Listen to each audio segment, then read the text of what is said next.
झारखंड विधानसभा चुनाव के नतीजों में इंडिया गठबंधन को बहुमत, जेएमएम बनी सबसे बड़ी पार्टी, एनडीए को छोड़ा पीछे।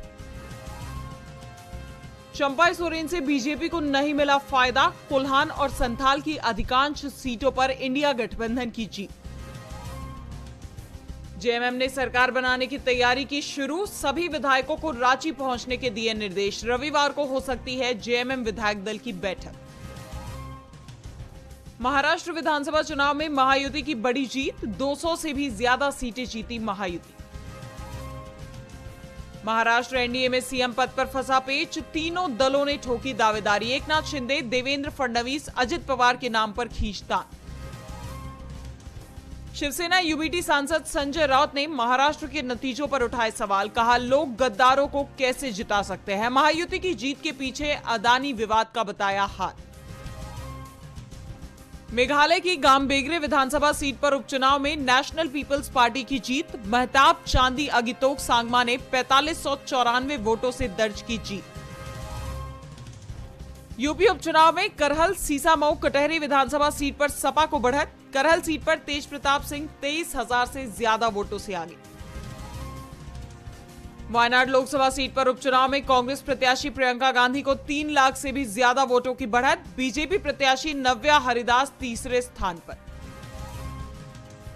दिल्ली में प्रदूषण फिर गंभीर, AQI 467 पर पहुंचा। पर्यावरण मंत्री गोपाल राय चीफ सेक्रेटरी से बोले प्रतिबंधों का सख्ती से हो पालन, पर्सनली मॉनिटर करें। इजरायल ने बेरूत पर फिर किया हवाई हमला, 8 मंजिला आवासीय इमारत को बनाया निशाना, 4 लोगों की गई जान। रूस के हमले से घबराए यूक्रेन, संसद सत्र को किया रद्द। रूस ने एक दिन पहले यूक्रेन पर बैलिस्टिक मिसाइल से किया था हमला। भारत कनाडा के बीच कम नहीं हो रहा तनाव, भारतीयों को टूरिस्ट वीजा कम जारी कर रहा है कनाडा। टूरिस्ट वीजा मिलने की दर 80 से घटकर हुई 20%। चीन से आपूर्ति कम करने के लिए अनोखी पहल, इलेक्ट्रॉनिक गजेट के लिए $5 अरब का प्रोत्साहन देगा भारत।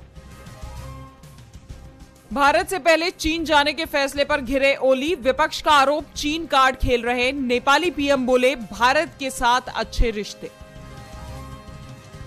एक सम्मेलन में बोली वित्त मंत्री निर्मला सीतारमण, भारत को बनानी चाहिए अपनी छवि एक जिम्मेदार पूंजीवादी देश वाली। नवंबर में भारत की कारोबारी गतिविधियां 3 माह के शीर्ष पर, सेवा उद्योग में सुधार और रिकॉर्ड रोजगार, रिपोर्ट में किया गया दावा। पर्थ टेस्ट के दूसरे दिन मजबूत स्थिति में पहुंचा भारत, ऑस्ट्रेलिया को पहली पारी में 104 रनों पर समेटा। दूसरी पारी में बिना विकेट खोए बनाए 121 रन, बढ़त 167 रनों की हुई। नए घर की तलाश में जुटे तमन्ना भाटिया और विजय वर्मा 2025 में कर सकते हैं दोनों शादी। गोविंदा के साथ अफेयर पर नीलम कोठारी ने तोड़ी चुप्पी, कहा कई फिल्मों में साथ काम करने की वजह डेटिंग नहीं होती।